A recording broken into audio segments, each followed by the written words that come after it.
सुप्रभात प्यारे बच्चों, आशा करते हैं कि आप सब अच्छे होंगे, स्वस्थ होंगे, मस्त होंगे। बच्चों, आज हम लोग हिंदी कक्षा 8 पाठ्य पुस्तक वसंत भाग 3 के पाठ संख्या 15 के अंतर्गत शूर के पद नामक पाठ का अध्ययन करेंगे, जिसके लेखक कृष्ण भक्ति शाखा के कवि महात्मा शूरदास जी हैं। यह रचना काव्य विधा पर आधारित है।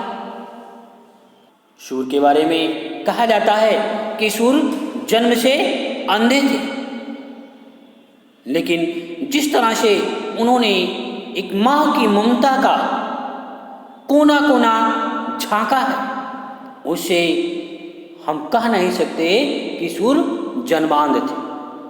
यही कारण है कि सूरदास को वात्सल्य रस का सम्राट कहा जाता है। सूरदास जी का जन्म 1473 ईस्वी में रुनकता गांव में हुआ था। इनकी प्रमुख रचनाएं शूरसागर, शूरसारावली और साहित्य लहरी है। शूरसागर में भगवान श्री कृष्ण की बाल लीलाओं का अत्यंत विशद वर्णन है। यही कारण है कि सूरदास की इस रचना को इनकी कीर्ति का भंडार कहा जाता है, अर्थ कीर्ति का भंडार कहा जाता है। शूरसारावली में कथात्मक सेवापरक पद का वर्णन है, जबकि साहित्य लहरी में दिष्टकूट पद का वर्णन है। इनकी मृत्यु 1584 ईस्वी में गोवर्धन के निकट पारसौली गांव में हुई थी। सूरदास जी ने इस पद के माध्यम से भगवान श्री कृष्ण की बाल लीलाओं का सुंदर वर्णन किया है, जिसमें इन्होंने वात्सल्य रस का वर्णन किया है। और कहते हैं, मैया कबही बढ़ेगी छोटी, कितनी बार मुहि दूध पियत भय, याज हूँ है छोटी, तू जो कहती बल्कि बेनी, जो हुए हैं लांबी मोटी, काढ़त गुहत नहवावत जइए, नागिन से भुई लोटी, काचो दूध पियावती पच पच, देत न माखन रोटी, शूर चिर जियो दो भैया, हरिहल धर की जोटी। इस पद में सूरदास जी ने कहा है कि माता यशोदा अपने लाडले पुत्र बालक श्री कृष्ण को दूध पिलाने के लिए उन्हें चोटी बढ़ने का लालच देती, लेकिन बालक श्री कृष्ण को नहीं लगता कि उनकी चोटी कुछ बढ़ी है। उसी का वर्णन करते हुए भगवान श्री कृष्ण अपनी माता से कहते हैं, मैया कब ही बढ़ेगी चोटी। हे माता, मेरी चोटी कब बढ़ेगी? कितनी बार मुहि दूध पियत भय, या अज हूँ है छोटी। हे माता, मुझे कितने समय बीत गए कि मैं कब से दूध पी रहा हूं, या जो हूं है छोटी। हे माँ, या अभी भी वैसी की वैसी, अर्थात मेरी चोटी छोटी की छोटी ही है। तू जो कहती बल्कि बेनी, जो हुए है लांबी मोटी। हे माता, तू तो कहती थी कि तेरी चोटी भी बल्कि बेनी, बल से तात्पर्य यहाँ किसे है? बलदाऊ भाई बलदाऊ, बेनी माने बाल, कि मेरी चोटी भाई बलदाऊ की बात हुए हैं लांबी मोटी, लंबी और मोटी हो जाएगी। काढ़त गुहत नहवावत जई हैं, नागिन सी हुई लोटी। हे माँ, उसे काटते समय अर्थात संवारते समय, गुथते समय, उसे बांधते समय, नहाते समय,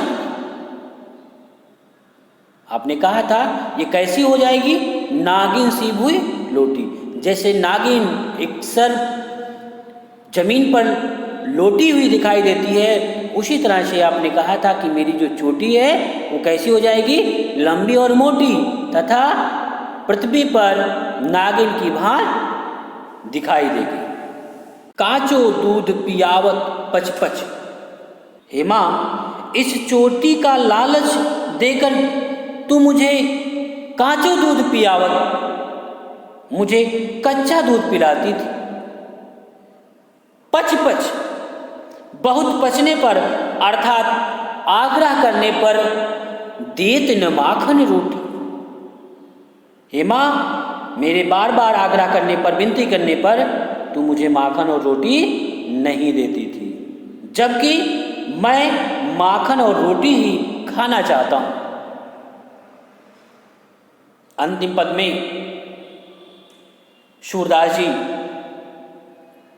कहते हैं कि माता यशोदा अपने बच्चे को आशीर्वाद देती हुई कहती हैं, शूर चिरजीवो दो भैया हरि हलधर की जोटी।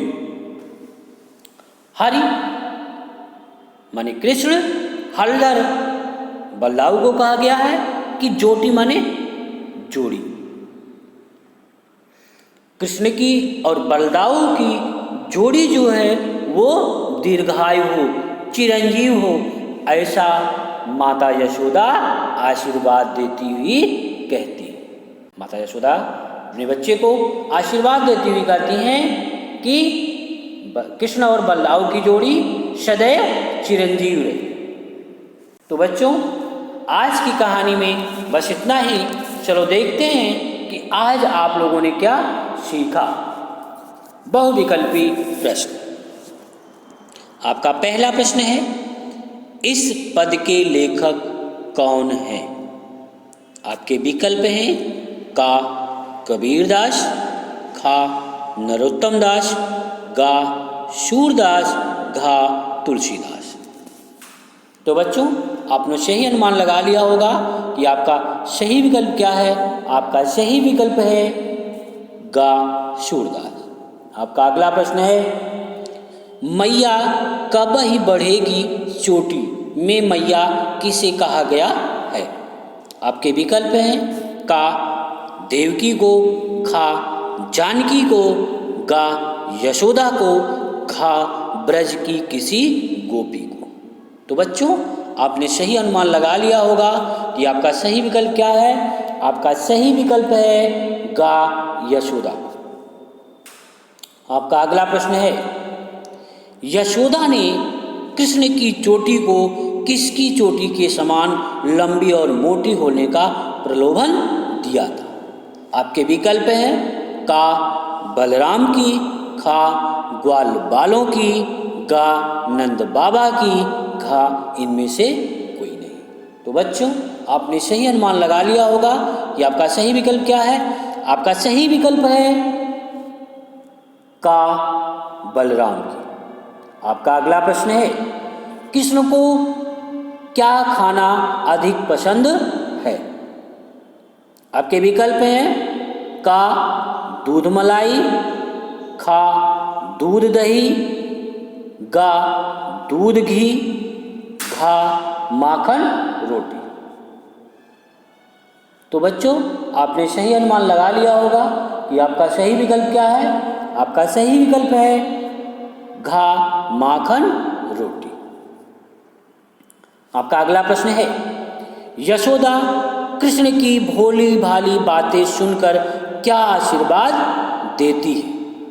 आपके विकल्प हैं का खूब उन्नति करने का, खा चिरंजीव रहने का, गा मथुरा का राजा बनने का, घा ब्रज में लंबे समय तक राज करने का।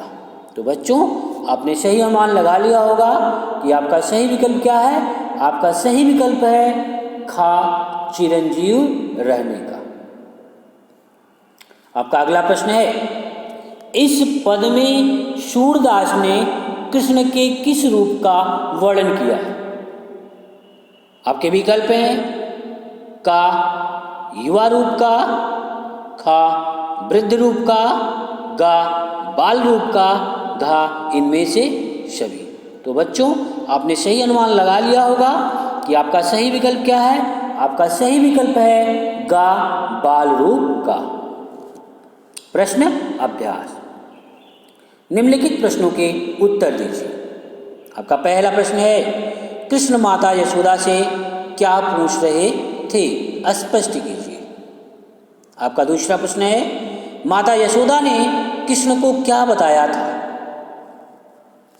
धन्यवाद बच्चों, अगले वीडियो में हम आपसे पुनः मिलते हैं।